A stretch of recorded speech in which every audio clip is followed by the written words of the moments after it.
नमस्कार दोस्तों, स्वागत है आपका YouTube चैनल हिंदी भाषा कुंज में। दोस्तों, आज हम सूफ़ी काव्य को पढ़ने जा रहे हैं। इसके पहले हमने संत काव्य देखा। संत काव्य के जो प्रमुख कवि और उनकी रचनाएं थीं उसको हमने जाना। इसके बाद कबीरदास पर विशेष रूप से हमने एक वीडियो बनाया और उसमें कबीरदास पर थोड़ी विस्तृत चर्चा की है। अब इसके बाद का चरण है सूफ़ी काव्य। तो दोस्तों, हिंदी काव्य धारा में जो निर्गुण भक्ति काव्य है उसकी एक प्रमुख शाखा है सूफ़ी काव्य, जिसे कई और नाम से भी हम लोग जानते हैं, जैसे प्रेम मार्गी शाखा, प्रेम काव्य या फिर प्रेमाख्यानक काव्य, सूफ़ी काव्य। तो ये कई नाम हैं सूफ़ी काव्य के, ठीक है। तो सूफ़ी काव्य जो है, इन सभी नामों से हमें देखने को मिलता है कि इसमें प्रेम तत्व की प्रधानता है। प्रेम तत्व की प्रधानता आपको इन नामों से ही दृष्टिगोचर हो जाती होगी। और सूफ़ी काव्य में जो है प्रेम को मुख्य आधार बनाया गया है, जो सूफ़ी काव्य की एक मूल प्रवृत्ति की ओर हमारा जो है ध्यान आकर्षित करता है। इस काव्य धारा में जो वर्णित प्रेम का है वो प्रेम का एक विशिष्ट रूप है और वह शुद्ध स्वच्छंदतावादी रूप है उसका, शुद्ध माने प्योर रोमांटिक। तो सूफ़ी काव्य धारा के जो हैं, इसे वैचारिक आधार की बात करें हम तो सूफ़ी दर्शन है, जो जिसको सूफ़ी दर्शन को तसव्वुफ़ भी कहा गया है। तो सूफ़ी दर्शन जो है वो इस्लाम के एकेश्वरवाद पर आधारित है, किंतु थोड़ा भिन्न भी है। सूफ़ी दर्शन के अनुसार जो है जात या फिर गुण यानी सत्ता, गुण और कर्म में परमात्मा जो है अद्वितीय और निरपेक्ष हैं, यानी उनसे जो है वो उसका प्रभाव उनके ऊपर नहीं पड़ता, किसी सत्ता का या गुण का। परमात्मा जो है वो परम सत्य होने के साथ ही परम कल्याणकारी और परम सौंदर्यवान भी हैं। इसलिए आपने देखा होगा सूफ़ी काव्य में, चाहे वो जायसी का पद्मावत हो या फिर कुतुबन की मृगावती हो, मुल्ला दाऊद का चंदायन हो या मंझन की मधुमालती हो, इन सभी में जो नायिकाएं हैं वो एकदम माने अद्वितीय सुंदरी हैं। तो परम सौंदर्य है परमात्मा का। तो परमात्मा जो है सूफियों के लिए परम प्रियतम है, जिसको साधक शैतान द्वारा डाली गई सभी कठिनाइयों को पार करता हुआ प्राप्त करता है। शैतान जो है, सूफियों में शैतान का जो कॉन्सेप्ट है वो जो भारतीय जो धर्मशास्त्र हैं उनमें माया का जो रूप है वही है। भारतीय धर्मशास्त्र में माया जिस रूप में चित्रित की गई है, सूफियों में उसको शैतान कहा गया है, ठीक है। तो इस तरह से भी प्रश्न आ सकते हैं। तो सूफ़ी साधना का आरंभ जो है वो परमात्मा के प्रति सौंदर्य प्रेम से आकर्षित होकर होता है। नायक जो है वो नायिका को देखता है, जो नायिका जो है परम एकदम सुंदरी है। परमात्मा का उसमें जो है एक सांकेतिक अर्थ रहता है, तो उससे आकर्षित होता है, इससे प्रेम का आरंभ होता है।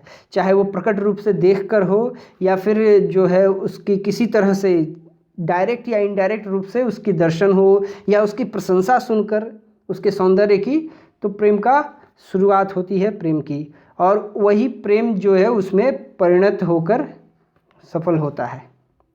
तो सूफियों ने जो भारतीय लोक कथाओं पर आधारित लौकिक प्रेम कथाओं द्वारा अलौकिक प्रेम का आभास दिया है। सूफियों ने क्या किया है, अपनी रचनाओं में जो कथा चुनी है उन्होंने, वो भारत की लोक कथाएं हैं जो सामान्य जनता में प्रचलित हैं, किंतु उसको उन्होंने जो है अलौकिक प्रेम कथा बना दिया है, उसमें अलौकिक प्रेम का जो है आभास दिया है। और ये सूफ़ी साधना का मूल है। ये जो लौकिक प्रेम कथाएं हैं ये कल्पित भी हैं और ऐतिहासिक भी, यानी ऐतिहासिक पात्रों से संबंधित लोक कथाएं भी हैं, साथ साथ कल्पना आधारित कथाएं भी हैं। तो सूफियों ने जो है अपने काव्य में भारतीय कथानक रूढ़ियों का प्रयोग किया है।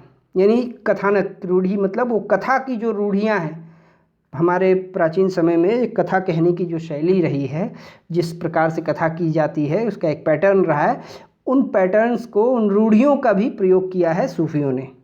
इस प्रकार सूफी काव्य जो है वैचारिक दृष्टि से सूफी दर्शन से प्रभावित होते हुए भी पूर्ण रूप से भारतीय काव्य परंपरा के अंतर्गत आता है। और यहाँ एक बात मैं आपको बता दूँ विशेष रूप से, सूफ़ी काव्य जो है हम यहाँ चर्चा कर रहे हैं हिंदी सूफ़ी काव्य की, ठीक है, क्योंकि जो दक्षिणी हिंदी है यानी दक्षिण भारत में बोली जाने वाली जो हिंदी है, दक्षिणी हिंदी में जो सूफ़ी काव्य लिखे गए हैं वो भारतीय नहीं हैं। हिंदी प्रदेश की हिंदी भाषा की हिंदी के सूफ़ी काव्य जो हैं उन्होंने केवल फ़ारसी की मसनवी शैली को लिया है, किंतु यहाँ की जो कथाएं हैं उन्होंने ली हैं, कथानक रूढ़ियाँ, यहाँ के रीति रिवाज, परंपरा, इन सभी चीज़ों को उन्होंने ग्रहण किया है हिंदी के सूफ़ी कवियों ने।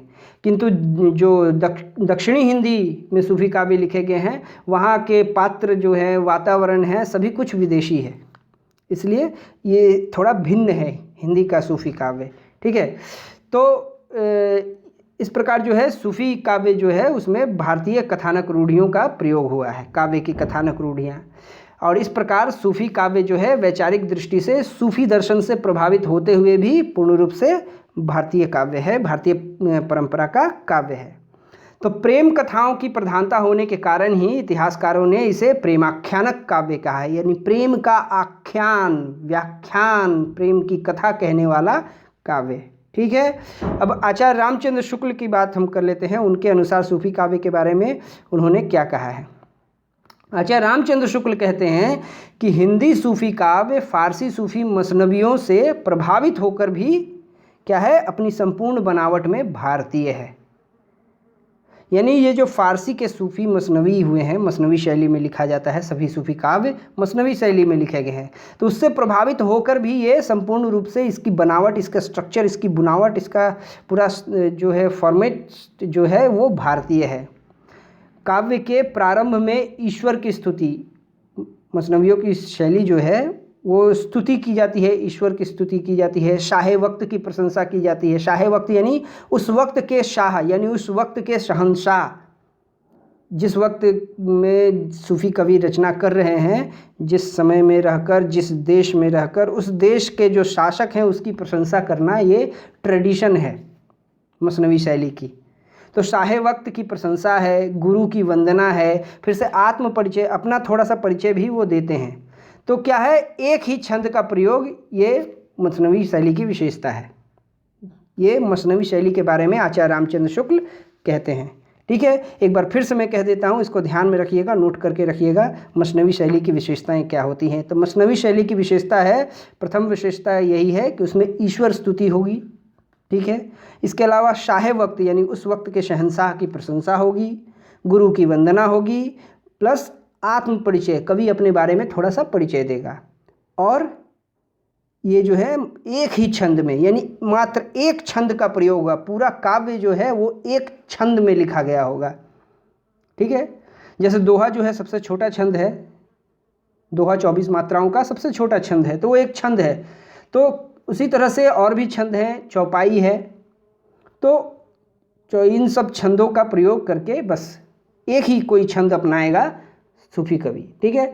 अब डॉक्टर बच्चन सिंह क्या कहते हैं सूफ़ी कवियों के बारे में, उनके काव्य के बारे में। डॉक्टर बच्चन सिंह कहते हैं कि हिंदी सूफ़ी कवियों की ज़मीन भारतीय है। हिंदी सूफ़ी कवियों ने अपने जनपद की भाषा, रीति नीति, ऋतु वर्णन, छंद, कथानक रूढ़ियाँ आदि को इस ढंग से अपनाया है कि उनके काव्य पूर्णतः भारतीय बन गए हैं, और बहुत ही मनोहर उन्होंने दृश्य प्रस्तुत किए हैं, चाहे वो प्रकृति का चित्रण हो या रीति रिवाजों का वर्णन हो, बहुत ही सुंदर है। और इन सब में जो है जायसी तो अद्वितीय है, एकदम ज़बरदस्त। आइए अब हम हिंदी के प्रमुख सूफ़ी कवि और काव्यों के बारे में संक्षिप्त चर्चा कर लें, यानी परीक्षा में जो प्रश्न पूछे जाते हैं उनको ध्यान में रखते हुए। तो सबसे पहले हम बात करते हैं मुल्ला दाऊद की। हालांकि मुल्ला दाऊद का हमने उनकी चर्चा जो है की है आदिकाल के अंतर्गत, क्योंकि इनका समय जो है आदिकाल की समय सीमा के अंतर्गत आता है। मुल्ला दाऊद की चंदायन की, चंदायन जो है मुल्ला दाऊद की रचना है, जिसका प्रकाशन लगभग 1379 ईस्वी में हुआ था। तो ये मुल्ला दाऊद का जो चंदायन है सूफ़ी काव्य धारा का प्रथम काव्य माना जाता है। इसमें जो नायक है लोर जिसको लोरिक भी कहते हैं, तो लोर एवं नायिका चंदा का स्वच्छंद प्रेम वर्णन किया गया है। फिर प्रेम में बाधा दिखाई गई है, और नायक का फिर योगी से योगी होकर, जोगी बोलते हैं, योगी होकर वो घर से निकल पड़ते हैं, वो दिखाया गया है। और अनेक बाधाओं को पार करते हुए नायिका से मिलने का वर्णन है इसमें। और इसकी भाषा अवधी तथा दोहा चौपाई छंद में लिखा गया ये काव्य है। तो चंदायन का जो है मूल नाम वास्तव में क्या है, लोर कहा है। इस बात को आप ध्यान में रखिएगा, चंदायन का मूल नाम लोर कहा है, इस नाम से भी प्रचलित है चंदायन। प्रश्न ये भी पूछा जाता है। तो हमने क्या देखा मुल्ला दाऊद में कि चंदायन जो है इसमें लोर और नायिका चंदा की स्वच्छंद प्रेम का वर्णन है, उनके प्रेम में बाधा, नायक का उन बाधाओं को पार करके नायिका से पुनर्मिलन है। और भाषा अवधि है। देखिए कॉमन चीज़ सभी सूफी काव्य में कॉमन, प्रायः कॉमन मिलेगा, यानी एकाध को ही छोड़कर बाकी सभी सूफी कवियों ने अवधि भाषा को चुना है, अवधि भाषा में रचना की है। तो अवधि को चुना है। और दोहा चौपाई जो छंद है, दोहा और चौपाई छंद दोनों के मिश्रण से किया गया है। ठीक है, इनके मिश्रण से ये रचना की गई, दोहा चौपाई छंद में लिखा गया है पूरा समग्र जो सूफी काव्य है। ठीक है, और चंदायन का मूल नाम एक और भी नाम है, वो है लोर कहा। ठीक है, अब आइए हम दूसरे कवि की ओर बढ़ते हैं, कुतुबन। तो कुतुबन जो थे ये चिश्ती वंश के जो शेख थे, बुरहान उनके शिष्य थे, और जो जौनपुर के बादशाह हैं हुसैन शाह उनके आश्रित थे। ठीक है, तो चंदायन जो है, मैंने चंदायन कह रहा हूँ, माफ़ कीजिएगा, कुतुबन ने मृगावती नाम की एक कहानी जो लिखी है दोहा चौपाई के क्रम में, जिसका प्रकाशन जो है आचार्य रामचंद्र शुक्ल कहते हैं 1558, यानी ईस्वी सन में होगा वो 1501 में, 57 वर्ष पीछे चलता है ईस्वी सन, तो 1501 में इन्होंने कहा है। ठीक है, लेकिन जो है आमतौर पर ये मूल धारणा है कि 1503 में इसका प्रकाशन हुआ था। ठीक है, तो इसमें जो है चंद्रनगर है, चंद्रनगर के राजा गणपति देव के राजकुमार और कंचनपुर के राजा रूप मुरारी की कन्या मृगावती की प्रेम कथा का वर्णन किया गया है। और इस कहानी के द्वारा कवि ने यानी कुतुबन ने प्रेम मार्ग के त्याग और कष्ट का निरूपण करके साधक के भगवत प्रेम का स्वरूप दिखाया है। यानी प्रेम मार्ग में त्याग किस तरह से करना पड़ता है, त्याग के साथ साथ कष्ट सहने पड़ते हैं, और साधक जो है किस प्रकार से भगवत प्रेम यानी ईश्वर का प्रेम पा सकता है, ये बताया गया है। और इसके बीच बीच में क्या है, सूफियों की शैली जो है उसमें बहुत ही सुंदर रहस्यात्मक आध्यात्मिक आभास भी दिखाई पड़ता है, हमें देखने को मिलता है कुतुबन की रचना में। ठीक है, इसके बाद अब अगली जो रचना है वो है आपका मंझन की मधुमालती।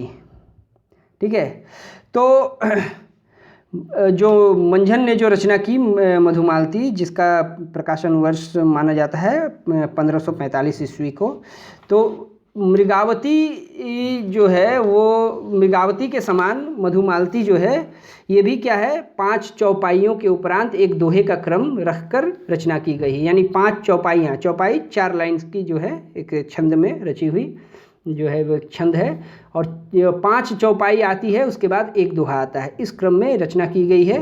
पर जो मृगावती की अपेक्षा अगर देखें, हम उसकी तुलना करें, तो मृगावती की अपेक्षा इसकी कल्पना जो है वो विशद है, काफ़ी बड़ी है, बड़ा फलक है इसका, और वर्णन भी जो है अधिक विस्तृत और हृदयग्राही है। मधुमालती आध्यात्मिक प्रेम भाव की व्यंजना जो है उसके लिए प्रकृति के और भी अधिक दृश्यों का समावेश मंझन ने किया है। ठीक है, तो मंझन में ये हमें देखने को मिलता है। ठीक है, अब आए हम सूफ़ी जो काव्य है, सूफ़ी काव्य के सबसे महत्वपूर्ण कवि मलिक मोहम्मद जायसी के बारे में संक्षिप्त चर्चा हम कर लें। तो जायसी जो है उनका जन्म उत्तर प्रदेश के रायबरेली ज़िले में हुआ था, रायबरेली में जन्मे थे जायसी, और ये सूफ़ी काव्य धारा के जो हैं ये प्रतिनिधि कवि हैं। ठीक है, ये सूफ़ी फ़कीर शेख मोइनुद्दीन जो है, मोहिउद्दीन, इनके शिष्य थे, और सूफ़ी काव्य धारा के प्रतिनिधि कवि के रूप में इनको हम जानते हैं।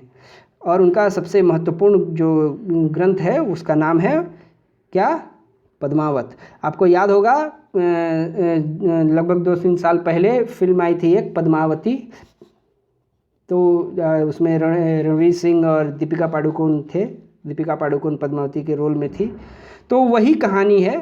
ठीक है, लगभग वही कहानी है। अगर आपने फिल्म नहीं देखी है तो उसको देख लीजिए, कम से कम पद्मावत के बारे में थोड़ी बहुत जो है आपको जानकारी हो जाएगी।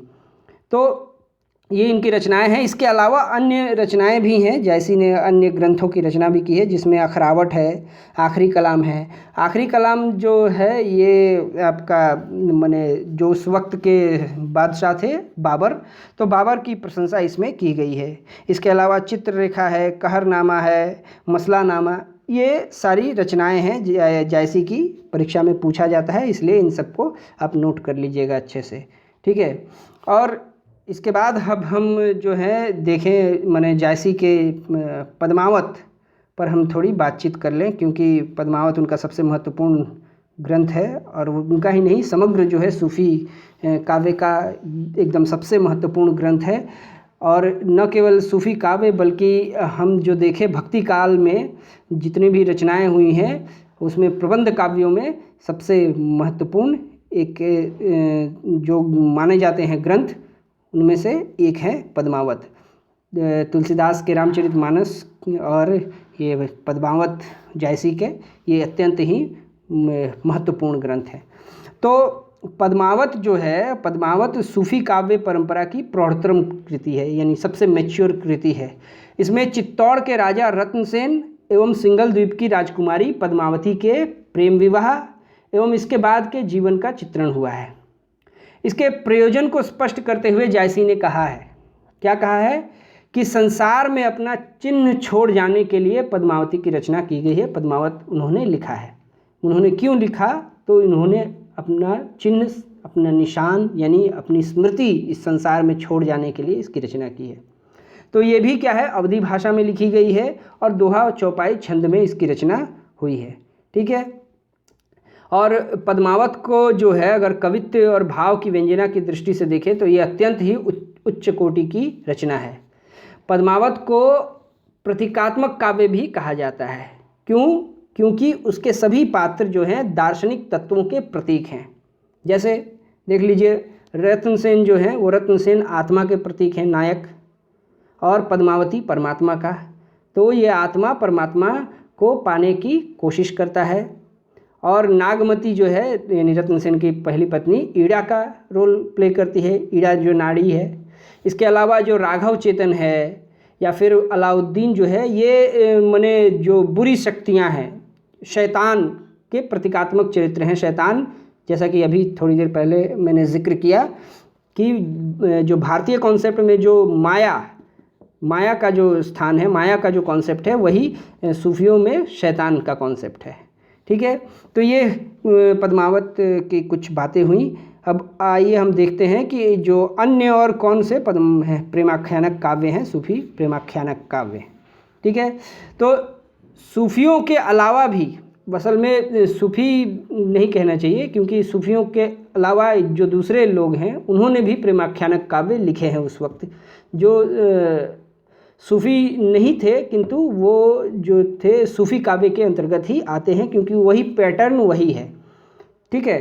तो अन्य प्रेमाख्यानक काव्य हैं, जैसे कवि आसाइत का हंसावली है, जिसका प्रकाशन 1370 ईस्वी में हुआ था। हंसावली कवि आसाइत, ठीक है, 1370 में। इसके अलावा दामोदर जो है, कवि दामोदर का ग्रंथ है लखनसेन पद्मावती कथा, जिसका प्रकाशन 1459 ईस्वी में हुआ था। इसके बाद ईश्वर दास हैं एक कवि, उनकी जो है ये पुस्तक है सत्यवती कहा। ये कई बार आई है, परीक्षा में पूछा गया है इसको कई बार, सत्यवती कहा के कवि कौन है, तो ईश्वर दास। इसके बाद अगले जो हैं गणपति, इनकी रचना है माधवानल कामकंदला। ये ग्रंथ भी पूछा जाता है, नाम अच्छे से जहन में रखने की ज़रूरत है इसको। तो गणपति हैं इसके कवि, किसके? माधवानल कामकंदला के। और अंत में एक हैं कल्लोल कवि। कल्लोल कवि जो हैं उन्होंने लिखा है ढोला मारू रा दूहा, जिसका प्रकाशन 1369 ईस्वी में हुआ था। तो ये कुछ जो है अन्य प्रेमाख्यानक काव्य हैं जिनकी रचना सूफियों ने नहीं की है, सूफी संतों ने नहीं की है, ठीक है। आइए अब हम जो सूफी प्रेमाख्यानक हैं उनके कुछ स्वरूप को हम जान लें कि किस प्रकार का स्वरूप था उनका, कैसा स्वरूप रहा। तो सूफी प्रेमाख्यानक जो हैं, सूफी प्रेमाख्यानकों का स्वरूप सूफी दर्शन पर आधारित है। सूफी दर्शन के बारे में हमने अभी थोड़ी देर पहले कहा, उसका एक और नाम है सूफियों में जिसको वो तसव्वुफ़ कहते हैं, ठीक है। लेकिन कुछ विद्वान जो है इसे भारतीय प्रेमाख्यानक परंपरा के अंतर्गत भी मानते हैं। और अगर देखा जाए, ऐसे गौर से अगर अध्ययन किया जाए, अध्ययन करने के बाद ऐसा कहा जाता है कि ये जो प्रेमाख्यानक काव्य की परंपरा है, ये इसकी शुरुआत ऋग्वेद से होती है। ऋग्वेद में कुछ प्रेमाख्यानक कथाएं हैं, लेकिन वास्तव में जो प्रेमाख्यानकों का जो है रूप देखने को मिलता है वो हमें महाभारत में देखने को मिलता है। महाभारत में कई प्रेम प्रसंग हैं। अर्जुन का प्रेम प्रसंग है, इसके अलावा कृष्ण का प्रेम प्रसंग है। तो इस तरह से कई प्रेम कथाएं हैं। तो महाभारत एक बहुत ही पुराना और बहुत ही सशक्त पावरफुल स्रोत है जिसका जो है वर्णन आगे मिलता है, ठीक है, नल दमयंती वगैरह सब। तो ये जो है कुछ विद्वान मानते हैं कि ये भारतीय प्रेमाख्यानक परंपरा के अंतर्गत मानते हैं सूफी काव्य को, ठीक है।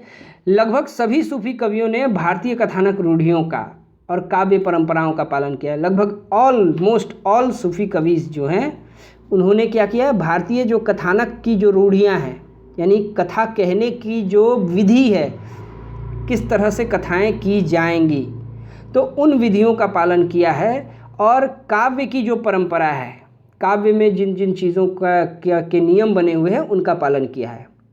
इसके अलावा परमात्मा जीवात्मा की जो अद्वैतता है, यानी जिसको अंग्रेज़ी में नॉन डुअलिज्म कहते हैं सिद्धांत, जिसको शंकराचार्य ने एक सिद्धांत के रूप में स्थापित किया था।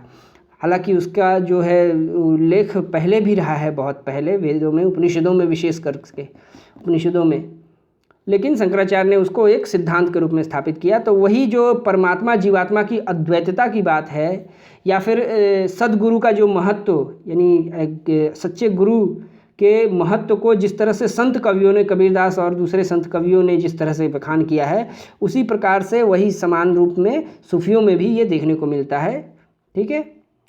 और अपने दार्शनिक मत की प्रतिष्ठा के लिए सूफी जो हैं, सभी सूफी कवियों ने लौकिक प्रेम कथाओं का आश्रय लिया है और उन लौकिक प्रेम कथाओं के द्वारा अलौकिक भावों की व्यंजना की है। अलौकिक भाव, अलौकिक होते हैं ईश्वर से संबंधित जो चीज़ें होती हैं, अलौकिकता उसमें रहती है। इसके साथ ही उन्होंने अपने धार्मिक मंतव्यों को जोड़ने और उनके अनुसार कथा को मोड़ने का भी कार्य किया है।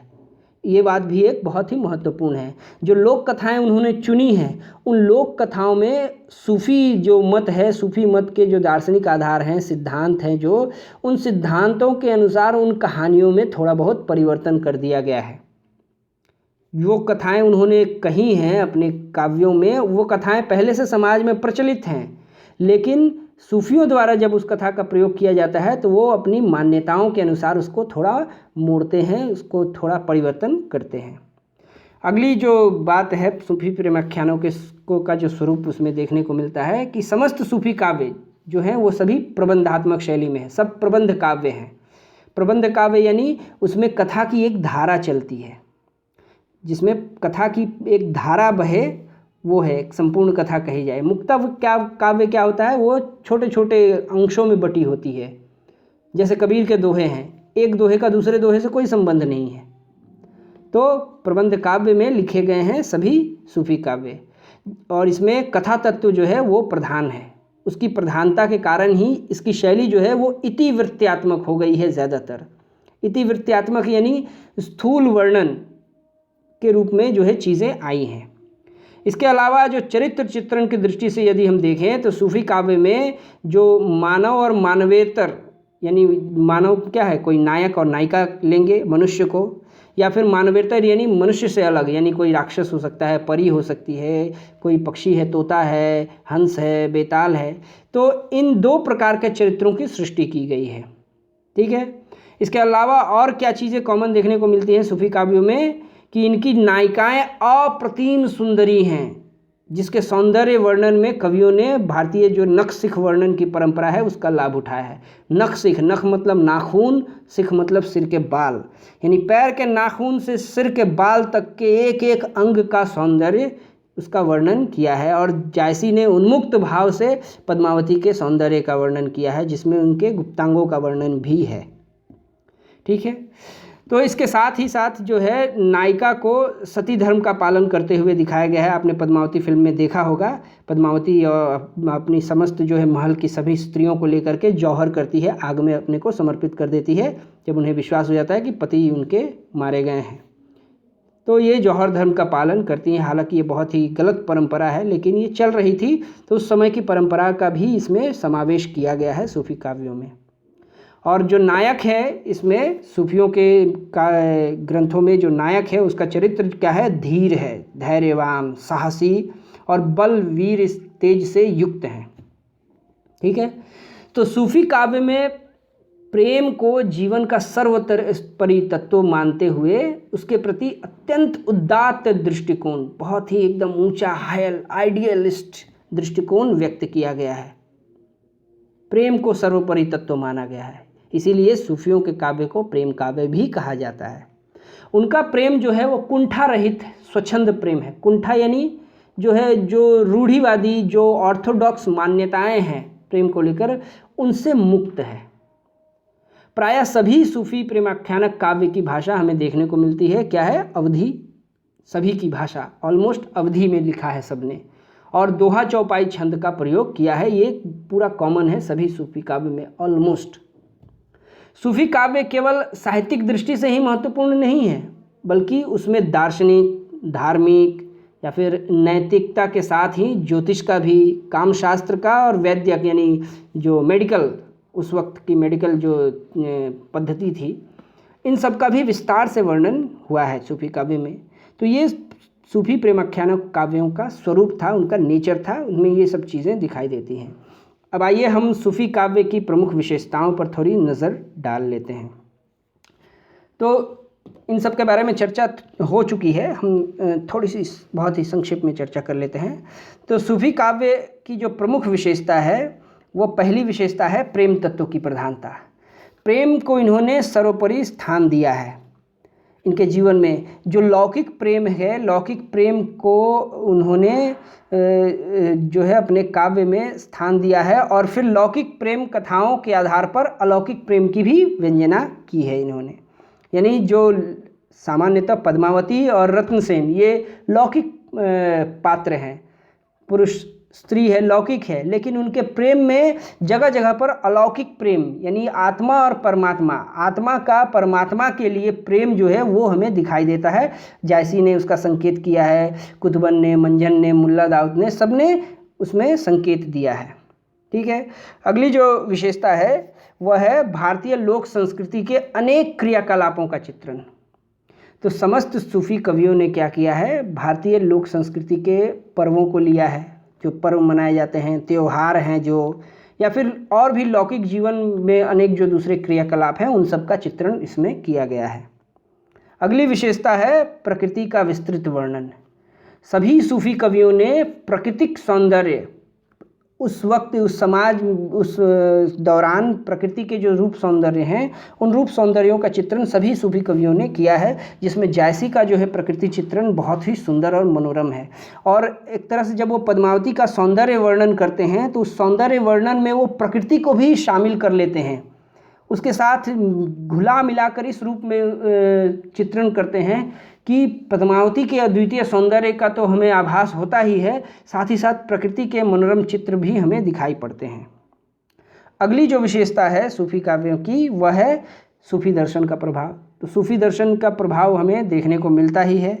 सूफी दर्शन में जो है परमात्मा को सबसे सुंदर और सबसे प्रिय बताया गया है, और उसको पाने के लिए जो कठिन बाधाएं हैं उनको पार करना आवश्यक है। तो जिसमें गुरु का सहयोग जो है अत्यंत महत्वपूर्ण है, इसलिए गुरु का बहुत महत्वपूर्ण स्थान है। तो इस तरह से चीज़ें जो हैं सूफी दर्शन के अकॉर्डिंग मानी गई हैं। ठीक है, कि परमात्मा जो है वो परम प्रिय है और उसे पाना जो है साधक का चरम उद्देश्य है। उसमें बाधा आएगी, बाधा को दूर करने में गुरु सहायता करेगा, और जो है साधक उन बाधाओं को पार करके तब वो परमात्मा के प्रेम को पा सकता है। अगली जो विशेषता है भारतीय कथानक रूढ़ियों का प्रयोग, जैसा कि मैंने चर्चा की, भारत की जो कथानक कथा कहने का जो स्टाइल है, जो पैटर्न है, जो ढंग है, उस पैटर्न के अनुसार ही उन्होंने कथा कही है, उनको अपना लिया है। इसीलिए जो है जितने भी आलोचक हैं सभी सूफ़ी जो काव्य है उसके इस गुण की बहुत ही प्रशंसा करते हैं कि उन्होंने केवल मसनवी शैली को ग्रहण किया। मसनवी शैली का परिचय हम पहले ही दे चुके हैं। तो मसनवी शैली को ग्रहण किया, लेकिन बाकी सारी चीज़ें जो है वो भारतीय हैं। सूफ़ी कवियों का पूरा काव्य जो है वो भारतीयता से भरा पड़ा है। ठीक है। इसके बाद नक्शिक वर्णन की परंपरा का प्रयोग किया। नक्शिक वर्णन अभी मैंने बताया कि जो है नक्श से लेकर शिखा तक के सौंदर्य का वर्णन, तो नायिका के पूरे समग्र सौंदर्य का वर्णन करने के लिए जो कवि हैं उन्होंने नक्शिक वर्णन यानी एक एक अंग का वर्णन उन्होंने ये जो परंपरा रही है इसका उन्होंने प्रयोग किया है। अगली जो विशेषता है प्रतीकों द्वारा दार्शनिक भावों की व्यंजना। तो अलग अलग प्रतीक हैं, जैसे कि रत्नसेन आत्मा का, पद्मावती जो है परमात्मा का, और राघव चेतन या अलाउद्दीन जो है वो शैतान का यानी माया का, ये प्रतीक रूप में प्रयोग किया गया है उनके चरित्र को। तो ये तरह तरह के प्रतीक के द्वारा से आध्यात्मिक बातें या दार्शनिक बातों को व्यक्त किया गया है। ये कॉमन मिलेगा सभी सूफी कवियों में। इसके बाद अगली जो विशेषता है प्रबंधात्मकता यानी प्रबंध काव्य रूप। प्रबंधात्मक जो काव्य है यानी जो कि अभी थोड़ी देर पहले हमने चर्चा की, प्रबंध काव्य जिसमें कथा की एक अबाध धारा बहती हो, कथा पूरे अबाध रूप में प्रवाहित होती हो, वो खंड में न बटी हुई हो, एक कथा का पूरा चेन है। जैसे कि फिल्मों में हम देखते हैं ना, जो फिल्म देखते हैं आप लोग सिनेमा, तो उसमें कथा क्या है, एक धारा के रूप में बहती है, कहानी एकदम क्रम से बहती जाती है, तो वो प्रबंध काव्य है। ठीक है। तो प्रबंध काव्य के रूप में आता है ये सभी समस्त सूफी काव्य। इसके अलावा इतिवृत्त्यात्मक शैली, चूँकि वो कथा कह रहे हैं तो कहानी में क्या है, कथा कहते ही तो इतिवृत्त्यात्मकता आ जाती है। आधुनिक युग से पूर्व और आधुनिक युग में भी छायावाद का जो दौर है, छायावाद के दौर के बाद, हालांकि छायावाद में भी ये समय ये चीज़ महसूस की जा रही थी कि चूँकि कहानियों का उद्भव हो गया था, कथा साहित्य का, उपन्यास और कहानियों का उद्भव हो गया था, तो ये इतिवृत्त्यात्मकता जो है, वर्णन करने वाली जो है, परिवेश का वर्णन वगैरह वगैरह जो वर्णन की बात है, वर्णनात्मकता जो है वो ले लिया था कहानियों ने, उपन्यासों ने।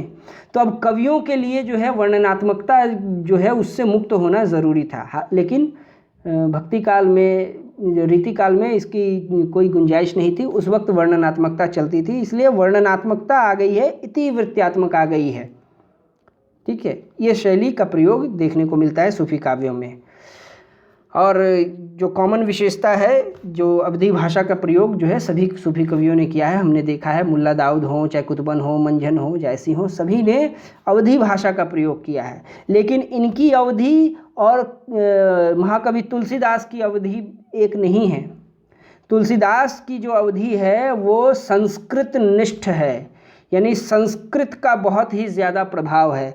किंतु सूफी कवियों की जो अवधि है, विशेषकर जायसी की जो अवधि है, वो अवधि लोक सामान्य की भाषा है। एकदम लोक सामान्य आमतौर पर जिस रूप में बात करते हैं अवधि में, उसका उन्होंने प्रयोग किया है। तो ये एक बहुत ही महत्वपूर्ण है। इसीलिए तुलसीदास की अवधि में विद्वता तो दिखती है, लेकिन वो जो कोमल भाव हैं, वो सॉफ्टनेस है, वो जो सहजता है भाषा की, वो हमें जायसी में देखने को मिलती है।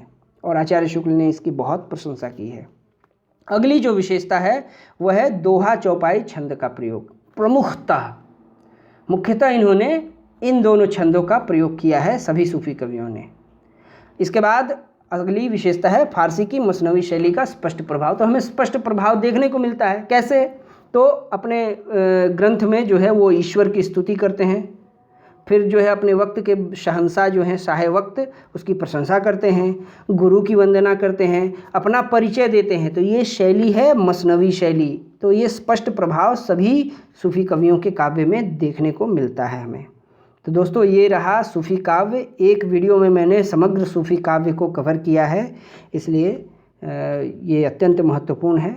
और अगर आपको वीडियो पसंद आए तो लाइक कीजिए, शेयर कीजिए, और यदि आप और भी आगे का पाठ पढ़ना चाहते हैं मेरे द्वारा तो चैनल को सब्सक्राइब कीजिए। धन्यवाद।